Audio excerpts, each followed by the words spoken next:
Hey kids, you're listening to the internet's wettest podcast about video games, consoles, and pancakes. The SML Podcast.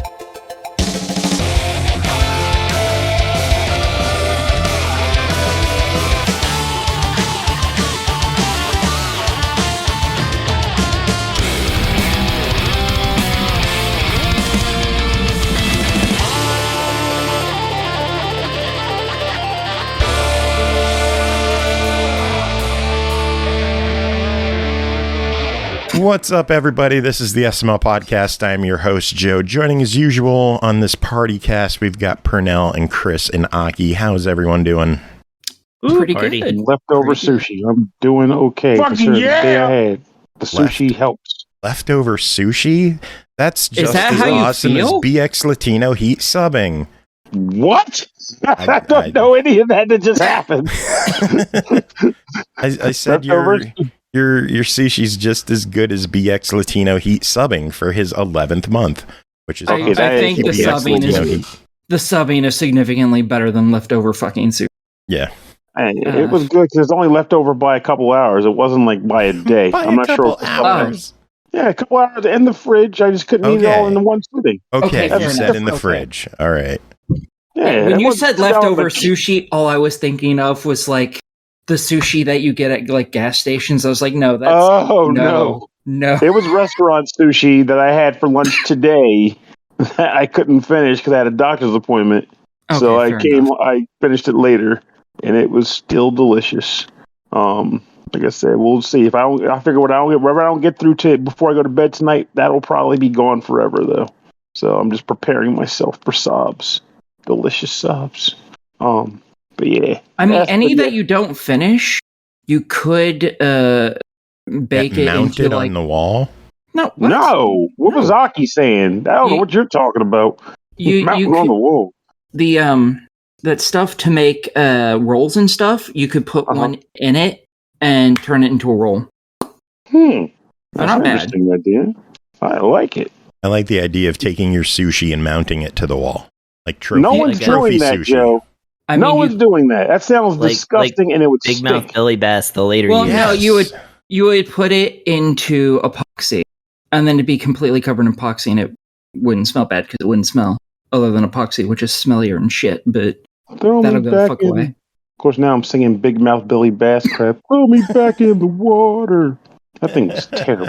It's an institution. It made so much money.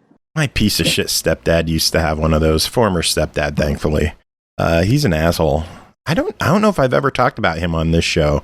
I If he's think an that's asshole, you better. don't need to. Leave him in limbo where he That's belongs. generally a requirement for a stepdad, though. I think is Be an asshole. well that and the fishing thing because my stepdad has one too, and he's Well, not necessarily. kind of an Some kids get lucky. They get that. Like, well, I thought stepdad was going to be an asshole, but it turned out he's actually pretty friendly. I don't know You wanna how, know but why it he's works. friendly? Because he doesn't own a Billy Big Mouth Bass. yeah. Threw it back in the water. Wow. This is. I was not expecting such hate for Big Mouth Billy Bass when If a stepdad was turning him into sushi. Stepdad has that, he is probably a fucking redneck. Throw him back in the water. God, now I'm stuck So, on Chris, that how was your weekend? Let me try and remember. Aki, Drink how too was your much? weekend? Very, very hot. And that was mostly it. I've built some of a model and I've played a lot of review games, but it wasn't too bad other than in the past 24 hours, I've had my electricity go off twice for about 10 hours in total. And it's too hot for that. It is too hot. This summer heat is just hot today. Yeah. Ugh. I still have to go out and mow more of my lawn. It took me 2 hours because it'd been like 3-ish weeks or so since I had last mowed it. Y'all mowing your lawns, just embrace the jungle. I'm I not would, doing that except 'cause- for the city. After it gets so long, the city will come in and mow it themselves, and they charge you like $50 an hour for it, and it's a minimum of 3 hours. Well, I'm not taking in because unfortunately the jungle includes mosquitoes and fuck those things. Yeah, we get mosquitoes and fleas if our grass gets too tall. So I like to get rid of it because I don't have $150 just to give the city for like a half-hour job on a riding lawnmower that they'd spend on it. So exactly. I spent 2 hours and only got like 1/3 of my. What kind of a mower do you like? Do you have a weed whacker or something? Are you using scissors?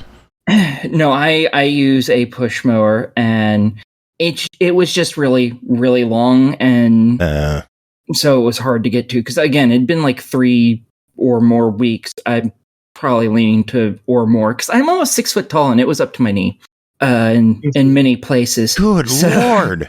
Up to your knee. I don't even know how you can let it. Well, I guess maybe if your grass was standing up, that's how. Because like my grass was long, but it wasn't standing up, and I kind of assumed that's why it wasn't, as you describe it, up to my knees or whatever. Because it was like, do you live in a fucking wheat field that it's that high? No, I mean, kind of. I wouldn't be shocked if I had some wheat in there, to be honest. I mean, is it maybe like were you getting like the crazy rains like we got where I'm at right now? Because that's why our grass was bad. We've gotten a lot of rain, so it grew real big, real quick, and we're still getting rain, which is why it's not done yet. Because I would have mowed it yesterday and today, but it's rained both days. So it's like, you motherfucker, I just want to finish this yard for fuck's sake, please. I want to finish it before the back end gets just as long as the front end is currently. I want it all to be flat. Fuck. Yeah, because unfortunately it is not having that shit. It does not want to go, which is why I got out there today when I was like, wait a minute, there's a 30% chance of it raining tonight. Yeah, let me get this done. What about the gym? They got the gym in the backyard. There was a 2% for today. 2% chance, and it rained half the fucking day. And I was like, you bitch. Today it wasn't going to be cold, but the humidity was going to be the lowest it's been in like 2.5 weeks. And I was so excited. It was like, yes, it's going to be 88 degrees, but the humidity will be under 50 for the first time in like 2, 3, 4, 5 weeks. Yay. And then it fucking rained. The Rain Kingdom does not care. The Rain Kingdom's all about that pain. I'm just convinced meteorologists are just making up numbers at this point. Rainfall, more like painfall. Basically. So Chris, how was your weekend? Did you figure it out yet? Yeah, I think what tripped me up is that I had a 4-day weekend, and so I was like, what was weekend and what was not? I took off a couple days of work because Thursday I got to see one of my favorite bands in concert, and then the next day I just didn't go to work. Band? We need Sparks. I've never heard of them. Yeah, it's okay. Most people haven't. They're actually kind of famous for not being famous, even though they've been around for like 50 years. Oh Jesus! They're from like from kind of feel bad for them now. Well, if you like bands like Duran Duran or New Order or like any of those, They Might Be Giants, Weird Al Yankovic, any of those guys, they all got their stuff from Sparks. Okay, so I'm gonna have to go look up Sparks then, because I'll like them then. The Hot Fuzz director Edgar Wright actually made a documentary about them lately called The Sparks Brothers. If you check that out, that is a perfect way to start learning about them. They kind of started in like glam rock and then got into electronic before. They were like doing electronic pop like in the late 70s before like everybody else is doing it. And they're two brothers and they're very cool and I love their songs. They have like 26 or 7 albums now and they just came out with one this year that's great. And I saw them in Austin for the first time ever because they hadn't been touring a lot lately, but here in the last couple of years they have been like getting out a lot more, and this time they actually came to Austin. I had to go to Chicago to see them last year. Jeez. But so that was really exciting. And then like most of the rest of the weekend was just playing video games. Like I bought Chocobo GP, so I've been playing Mario Kart with Final Fantasy characters. Nice. I'm sorry. No, it's fine. I heard great, it's good especially now that it's not filled with microtransactions. Exactly. Yeah, they got rid of the microtransactions and then knocked 50% off. I think it's right now $25 to download. So I was like, hell yeah. Okay, then I'm not sorry. That actually sounds great, getting rid of all that. Yeah, and it sounds it's like actually it very fun. Yes. Although I will say the thing I didn't know is that when you choose the default option for like racing, I didn't realize that's an online thing, and so it just before I even like saw the game, I was in an online match, like a 64 race tournament or whatever, or not tournament, but 64 participants elimination style. And I made it to round 2 just based on nothing. Like, it controls just like Mario Kart. So I was like, okay, well, I don't know these courses or this character, but I'll see what I can do. And I got 3rd place in the first race, and then 5th place in the next one, which didn't qualify me for the next round. And then I started playing it 1-player mode and actually learned it. And it's got a very funny story mode. Great for people who like Final Fantasy 4, 5, and 9. As well as Chocobo's Mystery Dungeon, because there's overlap with... it's the same world as Chocobo's Mystery Dungeon, so you'll see a lot of familiar characters from that. I was about to ask what game you're talking about, but now I get it. I already know. Chocobo GP. Chocobo's GP. And that's why Joe says the game it should have been, yep. Yeah, pretty much, yeah. And Mega Man's doing the same thing later this year, too, so we'll see how that turns out. Yeah. So I'm enjoying it a lot so far. I'm going to get right back to it after this show. Nice. Well, hopefully it won't take too long because we don't have too many games to review tonight. But before we get to that, I wanted to mention something. Chris, you talked about going to, Chicago to see Sparks? Yeah. I might have a road trip in my future to see a band. Actually, 2 of them. Because they're 90s bands that might be having comebacks. The first, they kind of already have a comeback going on. They had a new album out this year, and they're performing in Baltimore in September. Stabbing Westward. I remember that. Never heard of them. Love that band. Bloody. Love that band. That's more Joe's style than my style in terms of music, but I know who you're talking about, and they're pretty good. Yeah, you might know songs like "What Do I Have to Do" or "Shame." If you heard them, you'd probably be like, "Oh, that band." That's like you and my sister have like really similar tastes. She loves like chunky, like hard rock kind of stuff, especially like 90s. And I was like more into like weird esoteric and like what my one non-white friend calls quirky white people music. I don't mean my one friend who is not white. I mean, it's one friend who says that, who happens to not be white. People who like that quirky white people music is apparently my genre. Hey, whatever works. I can see that. Quirky white people music. What's the other? The other band is from St. Louis, and I've been wanting to see this band forever. They're one of my all-time favorite bands. They haven't put out an album in like 20-some years, but they just re-released their self-titled on blue vinyl this year, and it sold out near immediately, so it's doing pretty well. Is it Blue October? No. Close. Just kidding. But no, Gravity Kills. Oh, Hoobastank. Huh? Gravity Kills. Okay. Name I know that name. Song. That name sounds familiar. Goodbye, Blame. You probably haven't heard of any of them. You may have heard them if you watched the movie Seven. I did not watch Seven, Did but not the watch name that, no. still I feel sounds like familiar. I've seen that, but I'm not. I don't watch Kevin Spacey. Oh, well, I believe they were the credits in that movie, and then they also had the song Goodbye on the Mortal Kombat soundtrack. Wait. Now I do know the Mortal Kombat soundtrack, so. You didn't watch Kevin Spacey before the controversy, too? No, actually, I was quite fond of him before the controversy, so you caught me up in a lie. Yeah, because Seven is old as hell. I'm like, wait a minute. No, I used to find him quite charming, actually. I liked a lot of his movies. I mean, I definitely get that then. I was just surprised. He was like, yeah, I don't watch it. I was like, wait a minute, Seven's old. I'm just used to not watching movies. I just don't like anything in movies, really. I'm just like, there's so much, like, it takes either like a whole litany of like just, all these kind of things to like draw me into like a movie or whatever, or you could just say Godzilla and I've already bought a ticket. Like, and I'm Godzuki. Yeah. like the Hanna-Barbera cartoon.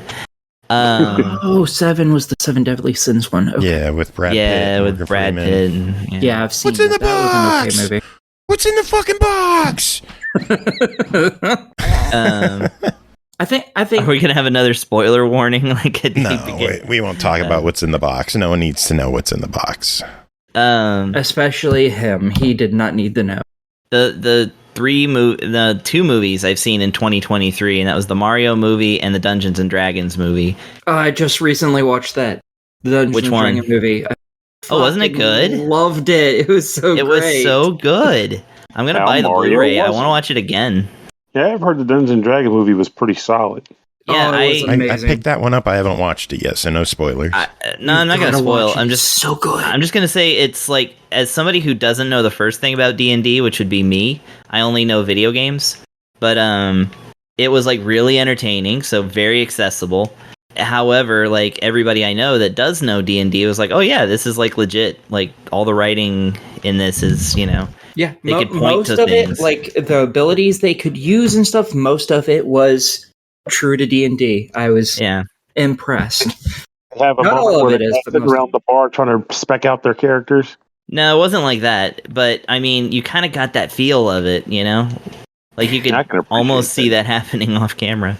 It was so it great. wasn't somebody trying to force D&D into a movie or force a movie out of D&D. It was just like it felt like really natural and like it like what I like, which is just a callback to like the good old sword and sandals genre, which we haven't seen since like the 80s.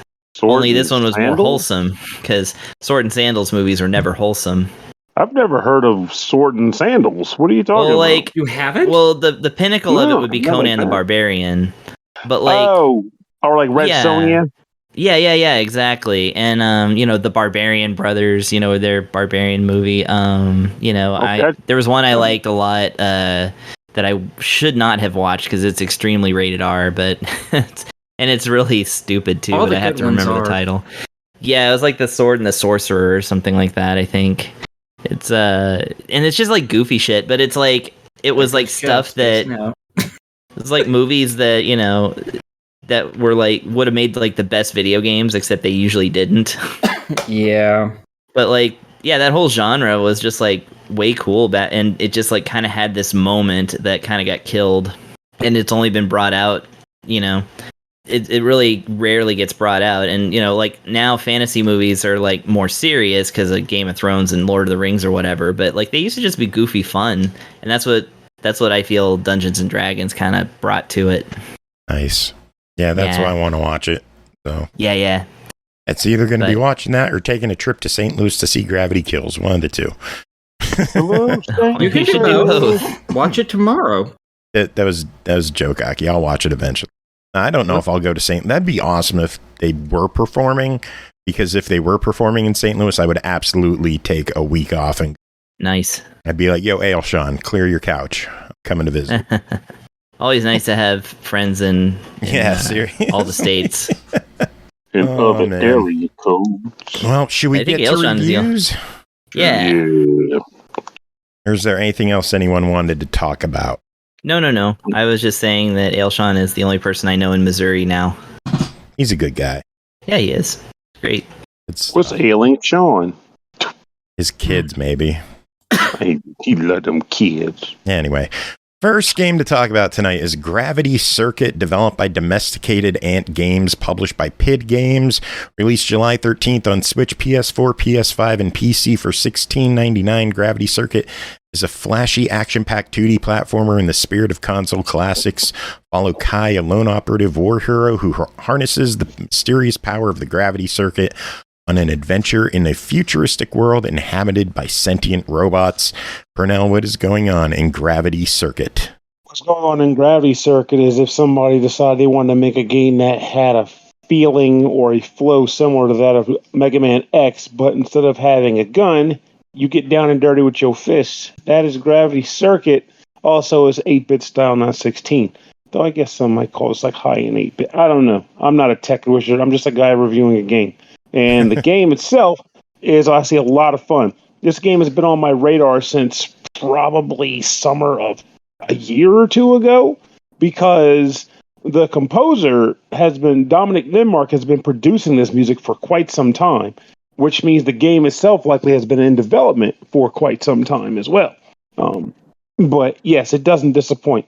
In similar Mega Man fashion, you start out, you get the narrative gist, and you get thrown into the intro level stage as Kai, and you're trying to stop or protect the city from a disturbance. and they introduce you immediately to like your basic repertoire of moves. You can run, you can jump, you can punch the crap out of people, and you also kind of have special moves that function similarly to like maybe something like Smash Brothers, where by pressing a direction pad and the special move button, you will trigger a special move. Of course, obviously at the beginning of the game, you have one special move equipped, so each one does the same thing, which is like a flying strike. And special moves are done by using energy bars. Energy bars being something that you get 1 bar per use, and to regenerate the bar, you have to collect basically like energy leading up to a 100% fill on a gauge. So it's not like in Mega Man, the old Mega Man games, where just getting an energy chip will allow you to use your special move. You got to get a couple of them. So use these bad boys sparingly. Initially, you start with only being able to do one at a time, and then you have to charge up the meter again. But eventually, you'll get upgrades hidden in certain stages that will allow you to bank more special moves at a time. So eventually, you'll get to the end of the intro stage. You will fight a boss, and then once the boss gets defeated, you'll get sent to the main crux of the game, which is the army base that you're in, basically the army you're working with, and a general who tells you to go fight the 8 other robots, basically former members of your former team that have gone rogue, and you don't understand why. And each one is attacking a different area of the city, and you have to go there and defeat them. One thing I didn't mention in regards to the moves, well, actually 2 things I neglected to mention the moves, are 2 things that actually make the gameplay, even before the special moves, a lot of fun. There is a hook shot, which can be used both for attacking and also to swing around. You start the game with it, whereas in a lot of games, you got to find it or buy it or whatever, but you can use it to pretty much grab the walls or the ceilings. And if you grab a ceiling, you'll go immediately into like a swinging stance. If you do it from an angle, if you do it from going straight up, you'll just pull yourself up to the ceiling and you can create momentum to start swinging. If you grab a wall horizontally, you, rather than just like pulling yourself in like you would in a lot of games that have hook shots, you'll actually pull yourself off the ledge you're on and then go into a swing. I'm telling you that now because otherwise you might do like I did and swing right into some spikes thinking, oh, it's going to pull me to the wall. No, it's not. Now, those things are a lot of fun, especially once you get to the point where you're actually using your run button because you maintain the momentum from your run when you run into a swing. It is a lot of fun to use the hook shot to get around in areas that allow you to make use of it. Now, as you're exploring the levels, in addition to just trying to get to the end and beat the boss, there's also some pickups you can find in the level, such as increased health, increased special move gauge items, but also, similar to what was done in Mega Man X8, there are also hostages hidden on each stage. Though unlike Mega Man X8, thankfully, you're not racing a virus that's trying to contaminate them, thereby making you kill yourself, recklessly trying to save hostages. No, they're just hidden throughout the stages, and sometimes they might be a little tough to get to, but you can get them. And there's 8 per level, and what you do with these hostages is back at the base, there is a nurse character that will allow you to trade in hostages that you rescued along with money to buy new upgrades for your character, like a double jump or an extended hook shot or a super armor item and all kinds of stuff. There's a lot of options. You can equip up to 3 at a time, though, so there's a lot of room for customization there. So you run through the levels, you get to the end, you fight the boss, again, one of your 8 former companions. You defeat them, and you get their, like I guess, like they're one of their chips, like their circuit. Whereas in Mega Man, you would get a new weapon by beating a boss. In this game, there's another shop in the main base that once you defeat a robot boss and get their circuit, they will allow you to purchase 2 new moves that are inspired by the boss you defeated. So you still got to spend a little bit of money, though it's not really hard to get the money because you can get rewarded money by beating levels. But you got to spend the money to get the new moves, equip them on your character, and bam, you have eventually a large repertoire of moves you can customize your character with and items to customize your character with to have a lot of fun with it. This game is pretty cool. It's challenging, but it's not brutally challenging on account of the fact that unless I'd missed something, you get unlimited lives. The penalty, though, is that when you get to the end of the level, they do grade you, and that's how you get your bonus money. And if you died but so many times, you don't get any money for that category. But I never really felt compelled to be concerned because you can always go back to levels, do them again, plus beating things up gives you money. So it's not really killing me. It's just try until you get it right. And also, I didn't even mention the checkpoints to make things a little bit easier. You can spend money at checkpoints and stages to refill your health, too. Though healing that way progressively gets more expensive during the level. but it's just another way to make the game a little easier. This game, along with Dominic Nimbark's fantastic OST, but then again, that guy always does fantastic music. That's a no-brainer. This game is really fun. It's a game that I recommended to people even before I knew it was going to be good or not. I knew it was going to be good. And I have yet to hear a person knock it. Like, it's been on fire socially. I'm seeing a lot of praise for it online everywhere I go. I think the only criticism I'm seeing about this game is that they didn't put it on Xbox. Yeah. It's on everything but.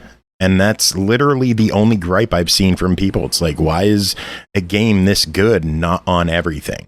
Honestly, I don't understand how development works in that regard to not have it on systems, but maybe it'll eventually make its way there. The developer said it was a PID Games decision, PID plugin, what I don't know what branch this was decided under, but PID come on, release it on Xbox, guys. Come on. It's $17. What do you think of it? Easy recommendation. Pick it up, play it, have it fun with it, and enjoy. Cool. Anything else you want to say about it? Buy Dominic Nimbark's soundtrack. That is also good. All right. Next game is Punch a Bunch, developed by Pontypants, published by No Gravity Games, released July 20th on the Switch for $14.99. Challenging boxing game with an emphasis on player skill that takes time and practice to master. Fight your way to the top through 3 different championships, each featuring unique opponents. Chris, what is going on in Punch a Bunch? Actually, unique is literally the second word in the trailer for this game. So they're really going for it. Nice. Okay, so Punch a Bunch is a kind of a simplified boxing game. It's a little bit more physics based than something that would be considered like more arcadey. Funny enough, it's this is gonna feel like an insult, but it's really not. But there was this really bizarre free to play game that went around like 20 years ago called Sumotori Dreams, and it was somebody's like attempt to make a video game like a 3D video game for like less than a megabyte or something like that.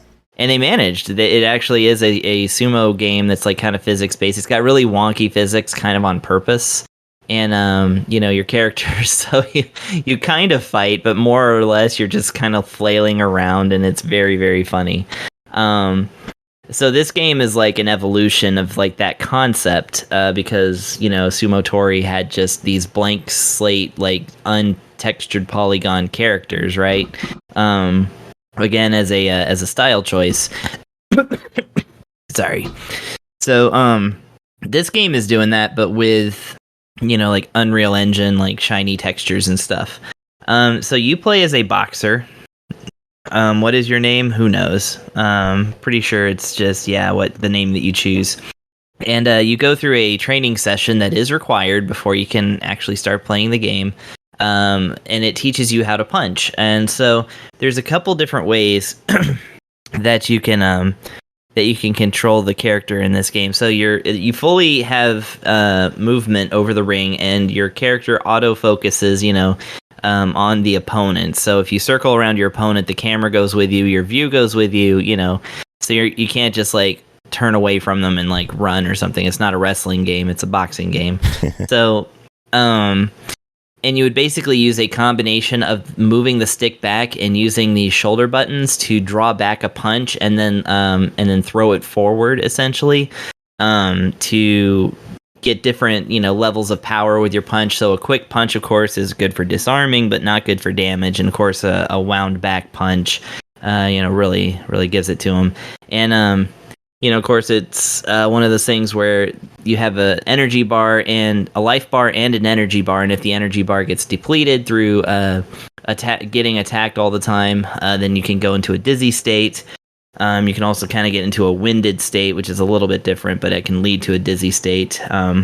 It's all about kind of learning it's a few intricacies, but intricacies nonetheless. And you also learn how to block and how to like kind of swivel and kind of dodge with your body and such as it is.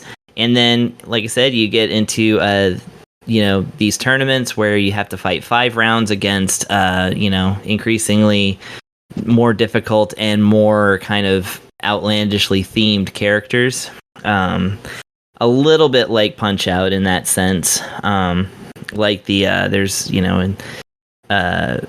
There's like, you start off against a generic boxer, and then you fight a thug who has like, a bandana and a big old chain around his neck, and then, eventually you fight a Viking. So, you also fight like a monk who can like do mystical power type stuff. So, like kind of that Punch-Out thing. And like I said, you got 3 levels of difficulty, and then there's a player versus mode, and that's it. That's all you get. Is those fights against the computer and fights against somebody So yeah, the other way that you can control your character is that you can actually put it into a more accessible kind of easy mode where both body shot, quick jabs and bigger swings are kind of mapped to the face buttons, so that you can just press those and not really worry about the stick so much. That also is good. That's great for getting in there, and but they do encourage you to try and learn the other way as well. And you do need to learn something, because this is a pretty tough game once you get into it. It took me a very long time to even get through the first, generic boxer, which the game taunts as being the coach's grandkid and not even very good at boxing. So, you got your Glass Joe here still kicking your ass. So, but at least I'm able to make it to the Viking, consistently. So that's nice. There's really not much else to it. Like I said, the graphical style is just, there are no faces in the game.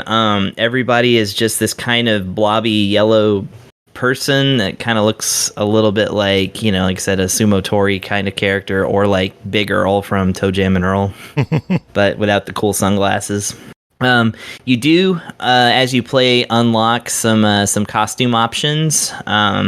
Nothing too crazy, like mostly it's just different color and texture of gloves and hats and, shorts, basically. Whereas, like I said, the enemies do get a little bit more in the way of accessorizing and stuff to kind of make them stand out. I did find it kind of frustrating that while I'm over here learning these cool, not cool, but like the basic long punches and short punches and stuff, these enemies are getting like special moves that they can like chain together and stuff, and like I'm like, okay, well, where's my Hadouken then? I don't get anything here. Because like the Viking can charge, and he can also do like this really fast pummel, and he likes to do them both at the same time a lot. So that's one of the reasons why I haven't gotten past him yet, is because he's gosh darn cheap. But anyway, apart from that, pretty good game. Cool. So it's $15. What are your thoughts on it? $15 sounds like a lot for the amount of content. There's just not a lot of content in this game. It's like I said, it boils down to training mode, 1 player, 3 difficulty levels with 3 sets of bad guys, and then playing a very simple one-on-one, boxing match against somebody else. I will say it's fun enough to play. Certainly, you'll keep coming back to it. So it's hard to recommend it at 15, but honestly, that's probably about right. I'm going to give this one a try it. Like I said, it's really for boxing fans who do want to like a little bit of a different take, without it being too realistic or too arcadey. It's kind of somewhere in the middle there. The ragdoll physics are amazing because they just let things totally ragdoll, and they let all the polygons just run into each other and stuff. So it is very funny to watch somebody lose in this game because they just turn into like undifferentiated texture. Ultimately I got to give this one a try it, although I do think it's quality. So, maybe look for a sale or something. Cool. Sounds good. Yeah. All right. Next up, Sephonie, developed by Analgesic Productions, published by Ratalaika Games, released July 21st on Xbox One, Series X and S, Switch, PS4, PS5 for $19.99. In this 3D puzzle platformer, parkour through an island's massive cave network. You'll take on platforming challenges in lush caverns, subterranean oceans, and surreal cityscapes as you guide 3 biologists through the shifting spiritual landscape of the island depths. Aki, what's going on in Sephonie? Okay, and this is all third person, and you play as Amy Ingwen, and Rioa, I think is how you pronounce the last one's name. It's very difficult because none of them actually speak in it. It's all text. And you are 3 researchers who have been equipped with this new special scanning software thing called Onyx. And you're going to this island that no one really knows anything about, hence you're being sent to figure out what the fuck. Your boat crashes immediately, and you're now stuck on the island. And you're just trying to figure out what is this island, how does it function, because none of the life here some of it kind of resembles life on the rest of the planet, but not all of it does, and even the stuff that does isn't quite right. So you go around to different plants and animals that you find, and you scan them. And when you scan it, you get pulled into this little mini game where basically it's kind of like a reverse Tetris. You place a bunch of Tetris blocks down in order to get that have 3 colors on them. Not all of them have each individually 3 colors, but there's 3 colors for the blocks that make up each of these pieces. There's blue, red, and green. And you place these to get them to where they match with 3 of the same color touching at the very least. And after you've placed as many as you can on the little board they give you, or if you run out of pieces, which very rarely ever happens in my experience anyways, you click a button and it starts matching all of them up and gets rid of any of them that have 3 or more touching, and the rest of them are left on the screen. And you just keep doing this until you fill up this bar, or until you fail and technically get kicked out of the game. I think you're supposed to be dead and therefore start at the beginning, but I'm not sure because I've never failed. But up above, there's this bar that you have to fill up, and in this bar, there's also lines. If you aren't able to get enough points in each round to get to one of those bars, you lose health. You have 2 health, and then you're gone, apparently. Again, it's not too difficult. The rest of this is all platforming.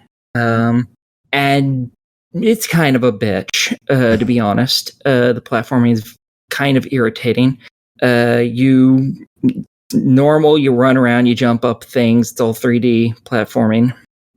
And then you get the ability to run, which gives you the cool ability to wall run and even dash in the air. The only problem with any of this is it requires you to hold the run button. And, that doesn't sound too bad, except for when you hold the run button, the camera, you move in the direction the camera's facing.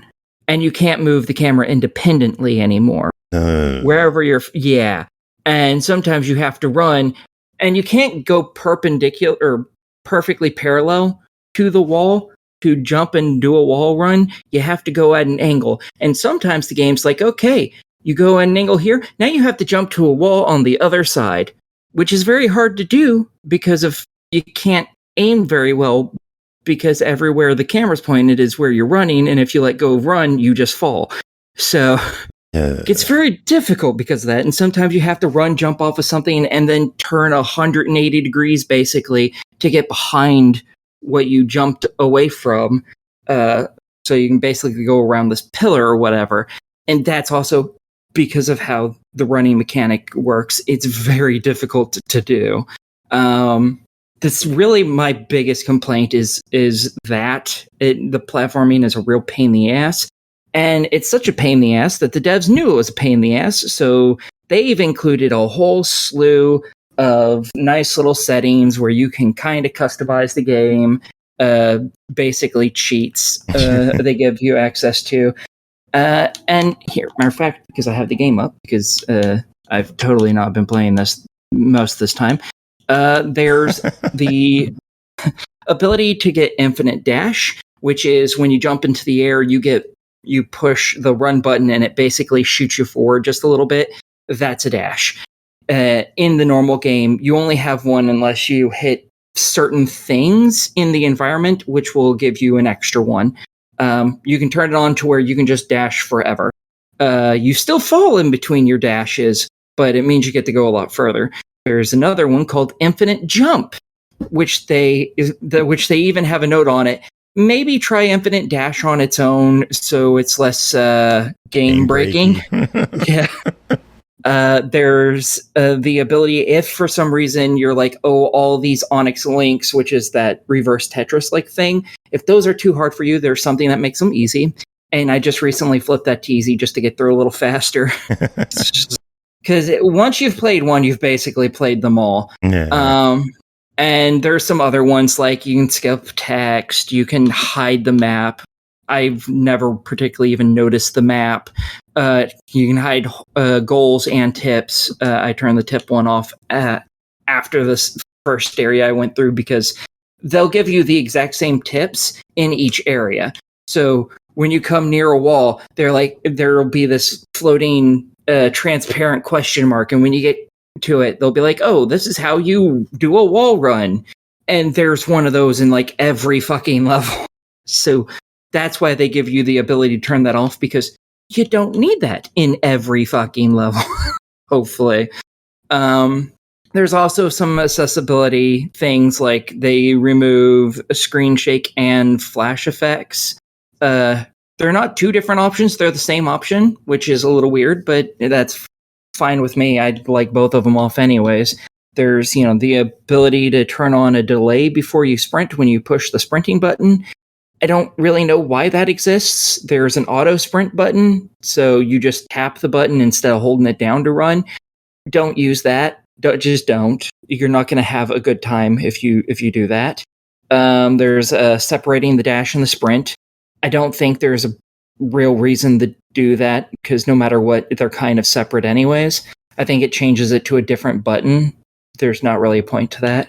And there's a UI scaling, which I don't think works particularly well, personally, because it zooms in, but it zooms in, and that's kind of the problem, because then you can't see as much around you. And yeah, you're basically traveling on this island as these three scientists, and the island is called Sephonie. Again, it's kind of hard to tell if that's how it's supposed to. Probably, who knows? That's the name of the actual island itself. So yeah, you get to choose which one of the scientists you play as, and you can choose them on the fly as you see fit. There's no benefit to playing any one of them. It's just which design do you like more, because they run just as fast, they jump just as high and just as far, they don't have any special abilities. They play the exact same. There's nothing different about them, other than Amy has red clothes, Rioa has green clothes, and Ingwen has blue clothes. That's it. That's your great grand change. And yeah, you just connect with all the living creatures and plants of the island, and you're like, yeah, this is life. Life works. It's all cool. And yeah, you get some story bits because you actually start to connect with the island, as in like the spirit of the island as a actual living thing, and it furthers the story. And I'm not going to tell you any of that, because go play it yourself, you heathens. And fair. Yeah, the game gets kind of repetitive because the platforming, again, it's kind of a pain in the ass. And I just recently turned on infinite jumping, infinite dashing, because I was just getting frustrated. I just did that today because I forgot that was even an option. Once you flip those on, it's a lot more fun. Because then you don't have to sit here and be like, okay, I have to run here, jump off, and then release it and immediately turn and try to dash without falling to my death for the 83rd time today. So I personally enjoy the infinite jump thing just because it gets me things quicker and it makes my life easier. But even in that little reverse Tetris type style game, it's very repetitive because every creature you come across, you can basically do this interaction with. And technically, there's only a few of them that you absolutely have to do in order to continue the story. But if you want the achievement, there's an achievement for doing like 10 or 20 extra ones beyond just those ones, which is a lot of them. It's not all of them in the game, but it is a lot of them. And they do change how that game is played a little bit. Like sometimes they're like, oh, here's some rocks that are on the board. you have to place a piece that covers two different sides of it, and then the rock will break, and you can use that. Or here, it spawns a spore, and you have to place something over the spore, and it'll delete that. Both the spore and that part of that block that covered it will both be deleted, but it reappears in your next round. But then you can obviously use that space again and stuff like that. But that doesn't really change anything about the game all that much. So, like, it's interesting for all of like one round, and you usually have to play 2 or 3 rounds. And after the first one, it's like, well, this is kind of irritating now. So this game gets really repetitive really quickly. And this isn't a particularly short game. I think I've put about 14-ish hours into it, I think. Wow. I'm pretty close to the end of the game. Chances are you can probably beat this. If you're just hitting just the things you have to hit and getting through this as fast as possible, you can probably beat this in 4 or 5 hours, probably, give or take. But especially if you turn on the infinite jump, then it'll probably only take you like 3-ish. That'll make all the platforming so much easier. Yeah, so, there you go. Well, it's $20. What are your thoughts? I like the story behind it, but the gameplay just is very repetitive and irritating. However, it does have all those basically cheats, and those don't affect achievements, just in case anyone's worried. You can flip all of them on if you want. None of your achievements will be affected. I'll say I think it's worth trying it at the very least. If you watch it and you're like, I don't know if this is my thing, wait for a sale and try it. If you're like, this seems kind of cool, go ahead and get it. Because I do like the overall story that the game has. It's very interesting. And I like how the characters interact with each other on the occasion that they do. The gameplay leaves a little bit to be desired, but the cheats make it a lot easier to... Most of my issues with the repetitiveness kind of go away at that point because they make it so much faster and easier to get through it. So yeah, I think it's a try it at the very least. All right, sounds good. Quick breaking news. Just got word from William Reyes of the 1UPs that he is half drunk and pooping. He's pulling a Jacob. Cool. He wanted me to announce it on the show. He says, hey, tell them I'm taking a dump, a juicy one. Tell him I've changed my diet to high fiber, so my dumps are soft and beautiful like a dandelion. Jacob will love to hear that. And then he sent a picture. But next game to talk about is Spirit Hunters Infinite Horde, developed and published by Creature Cauldron. Released July 19th on Xbox One, Series X and S, Switch, PS4, PS5 for $9.99. You are the Spirit Hunters in this action roguelite. Slay huge waves of monsters and harvest their souls for ever-increasing power. Unlock many playable characters, abilities, maps, and more through a deep progression system. Pernell, what is going on in Spirit Hunters Infinite Horde? So this is an interesting game for me in that I had a friend who's been talking this up because it's been on Steam for a little while. And he's been talking this game up quite a bit as something I need to try. In fact, he talked up to me as recently as 2 days before you offered the code, which is when I learned it was coming to consoles. So I was like, oh, well, I'll give this game a shot. And while at first glance, your first thought might be to say, oh, wow, look, another Survivors game. In which case, admittedly, you wouldn't be wrong. It is another Survivors game. I do feel as though it differentiates itself enough from Vampire Survivors that it can still be a genuinely fun time. I mean, I had fun with it. So the idea is that you start off by choosing a character, and then that character has to choose a starting weapon. You start out with a few, and you'll unlock more through means I'll mention later. And depending on what weapon that character starts with, they get what's referred to as a starting synergy, which is basically a buff or a boost to that specific weapon. So once you choose it and you get dumped onto the map, bam, you are in survivor mode. Whereas in Vampire Survivors, the game runs for about 30 minutes and then eventually you just try to outlast until the game kills you. This game's a bit different. stages have a finite amount of time they're meant to be played. And as the game progresses through that, there is a bar at the bottom that will kind of like indicate like how like, when enemy bosses will start popping up on the screen. Because every once in a while you're fighting normal monsters, this gauge will move up to say, hey, this is how far along in the level you are. And then out of nowhere, you'll hear a sound and a boss will show up, like our mini boss will show up, and you have to kill it too. The mini bosses are generally tankier, weirder versions of enemies that are on the stage. But as you're running around having your attacks auto attack, meaning you don't press the button, the attacks trigger themselves, you'll be doing damage to these jerks and killing them. Killing enemies or mini bosses or whatever will yield you a variety of things. You can get experience points, which allow you to level up and then add yourself, which upon level gets you a new perk. Perks can be anything from new attacks. You can have up to 4 attacks equipped. A pet with once you've unlocked them, pets are sort of passive bonuses you can have. You'll unlock buffs, or not buffs, but augmentations or beefings to the attacks you've already got. And then aside from that, you'll just keep at it, do it again and again and again. As you're running around the map, you aren't just outlasting the clock. There are things you want to find while you're out there to hopefully, make your odds of survival better. But in addition to that, things that will allow you to unlock other objects or things once the level is over.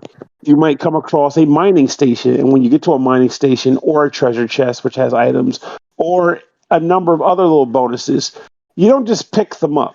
Instead, there's a magic circle that will appear around the object, and you have to stay within it until the magic circle is completed in order for the object to be interfaced. If you mine an object from ore and you get that to complete, you'll pick up all the ore. If you open a treasure chest, you'll get all the loot that pops out of it, so on and so forth. And the enemy waves do not want you to do that, so they are going to be an absolute pain in your ass. If you get out of the circle before it's complete, though, you'll get a few seconds before it starts to tie back down to 0, and you have to start over again. So if you're going to commit hard. Eventually, you'll get to come across a shop on the board, too, because they're also picking up money in addition to the ore. And money can be spent at the shop to get quick buffs, such as more health, more items that will allow you to level up faster, various little objects that will allow you to kind of stay in the game a little bit longer. Now, back to the normal thing. Once you get to the end of the level, 15 minutes is run up. The boss for that stage will appear, and they will kind of trap you in a bit of an arena with it, and you have to defeat it in order to end the stage. And then once you've completed it, you'll get graded on how well you did on the level, how many enemies you killed, goals you've met, blah, blah, blah. And then they'll dump you back out to what's called the Oracle screen. And the Oracle will help you upgrade your character or upgrade yourself as a whole by spending collectibles you found during the stages on a massive skill tree, quote unquote, skill tree grid. This skill tree, when you purchase nodes, can unlock new abilities. It can unlock buffs to the abilities that you have. It can unlock new characters, new stages, new just passive bonuses like more hit points and things like that. It's a lot going on here. And I like the fact that whereas in Vampire Survivors, the upgrades mainly came... there was an upgrade system in that too, but I kind of like the idea of having a visual skill tree. And there's also something that they didn't have in that game, whereas in Vampire Survivors, you had to occasionally come across a secret or crack a secret thing, like combining these two animals at the end of the world will get you a special bird. In this game, the quote unquote secret element lies in the form of challenges. There's a ledger that's existing at the bottom of the screen on the Oracle page, and when you go to it, the game will kind of set you up with challenges that are existent for each character that you get. There's a challenge for each level that can be unlocked, and the challenges usually revolve around you getting to the end of the stage with a certain combination of weapons at a specific level or higher apiece, and sometimes specifically weapons or items you cannot use. They don't prevent you from picking them up, but if you do pick them up, you ultimately end up failing the challenge. So, for example, one weapon I like is the ice ring, where it freezes enemies around you. One of the first challenges I attempted to do straight out said, you cannot use the ice ring. I bought it. I saw that I failed the mission, and I started over and just sucked it up. It's like, okay, no more ice ring for me. And I missed it. It's a really, really good attack. But I like the game giving you these constraints and saying, get better at the game using these things so you'll feel like you got the most out of it when you're done. And completing these challenges unlocks things for you, too. So it's worth your time to engage them. there's a lot going on in this game. There's a lot to unlock. There's a lot to experience. There's a lot to play. All nestled in a very sweet package of just dodging obstacles and enemies and letting your character auto attack based on the upgrades you've purchased. It's just fun. I like the game. I'm sticking with it. I'm going to do a lot more with it in addition to what I've already done with it. I feel as though both this and Vampire Survivors have a place in the library. Beyond these two, I don't know. This genre's exploded over the last couple of months to a year.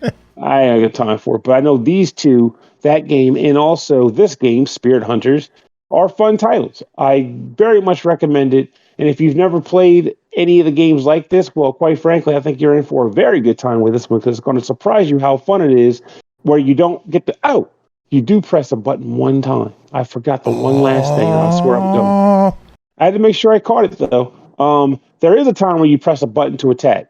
As you defeat enemies, you'll slowly increase a gauge for a super attack, and every character has their own. And when that gets filled up, you can press a button to trigger said super attack, which has a variety of effects. Like the one character I primarily use, even after unlocking others, was she has an ability where when you activate it, a spiral effect appears around her. She sucks in all the experience point orbs that are on the screen, but she doesn't collect them. Instead, they stay outside the ring, and they work kind of like a buzzsaw hitting enemies for damage. And then when the attack wears off, you absorb all the experience and level up anyway.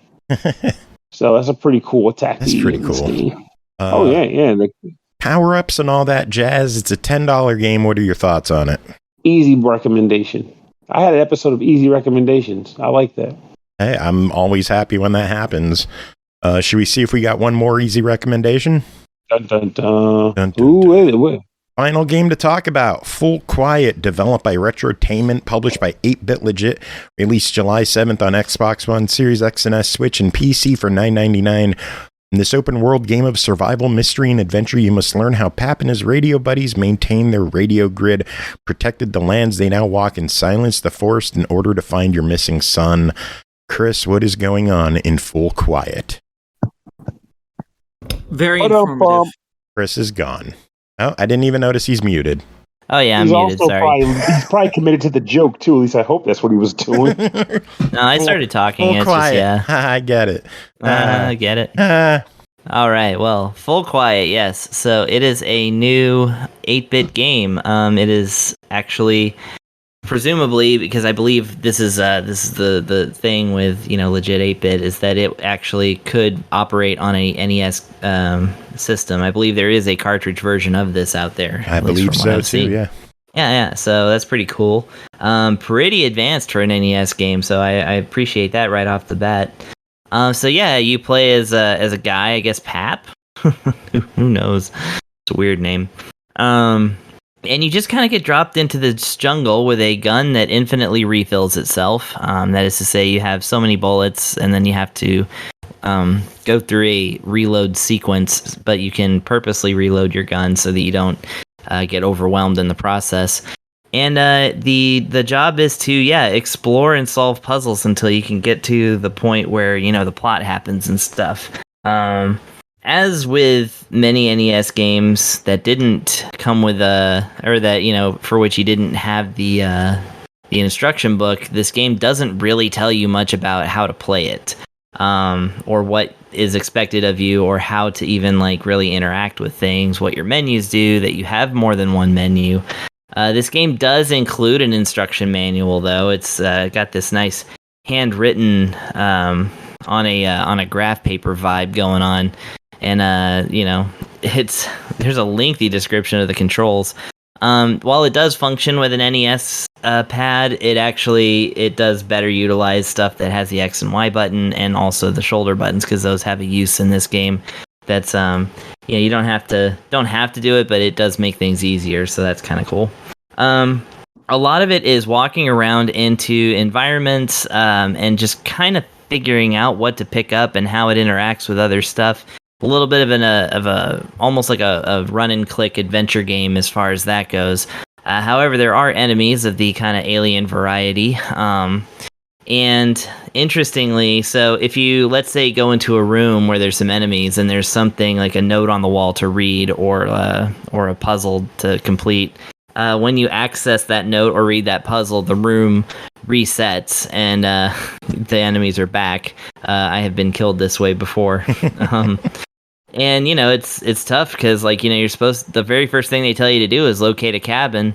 And they say this is where you can rest up and save your game, get there by 2 a.m. or else you're going to be in a lot of trouble. You do find a cabin and it is mechanically locked. You have no idea how to get in there, and that's your first goal. Figure out what the game expects of you. Because that stuff ain't going to be in the instruction books. I will admit this is an old school game all the way. NES but games back in that day didn't hold your hand. No, they usually relied on the instruction books to give you at least some kind of clue, or at least tell you how to interact with things. This one, no such luck. So, it does kind of. It's kind of esoteric and weird in that sense, And plus, the game fully utilizes Morse code, which is fun. Oh, that's neat. Yeah.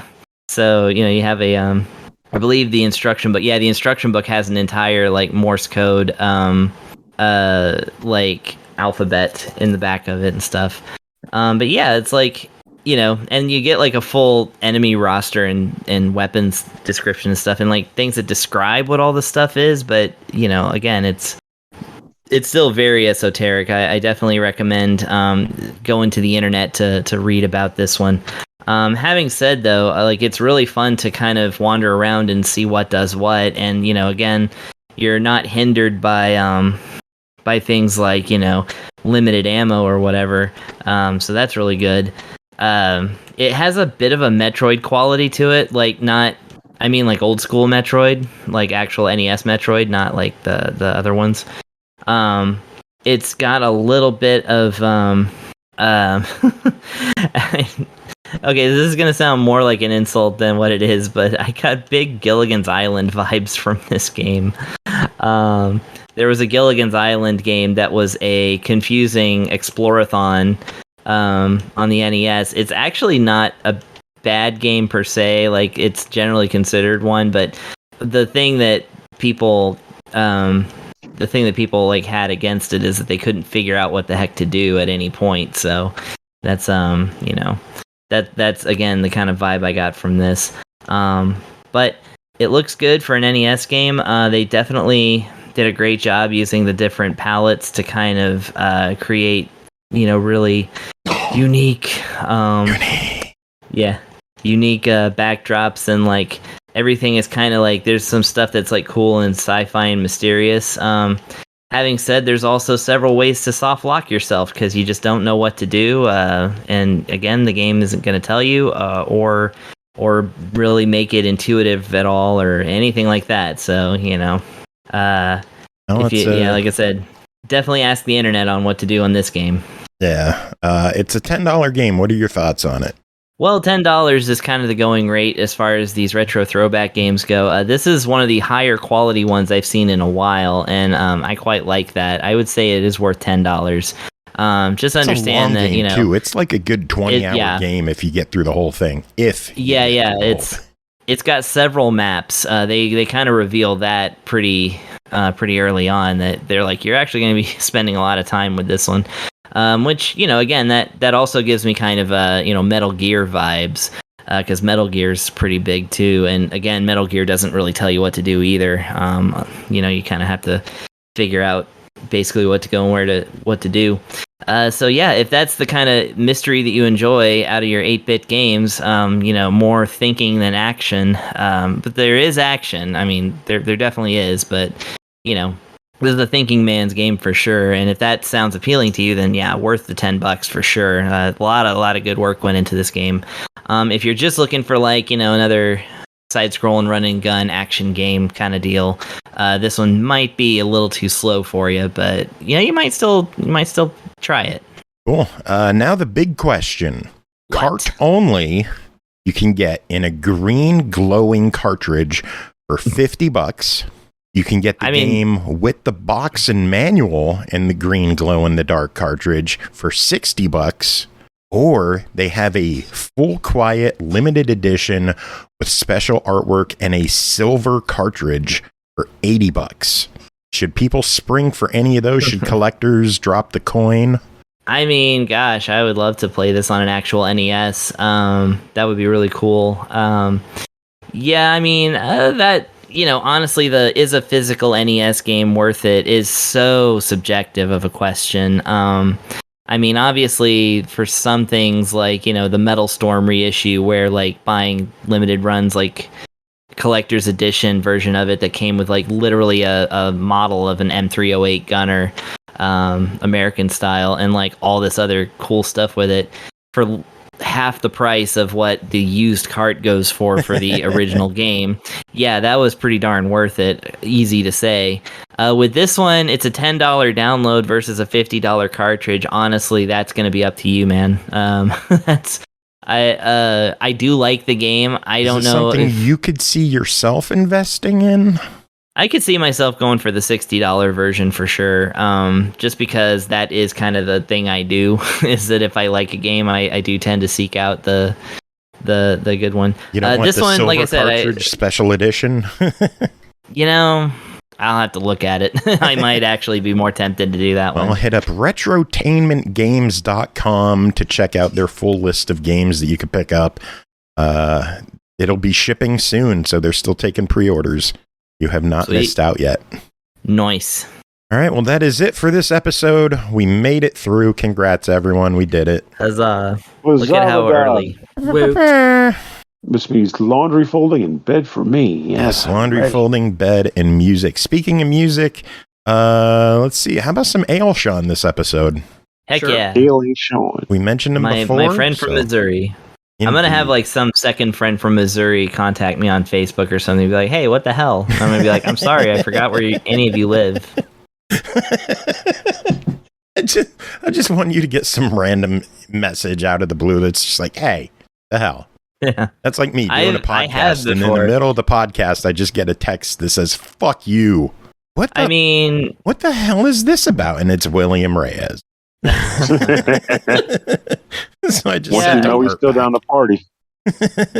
I've gotten those kind of messages before. It's pretty great. I have one friend that will message me. One friend was drunk once, and he said that he had peed on the Statue of Liberty, and wow.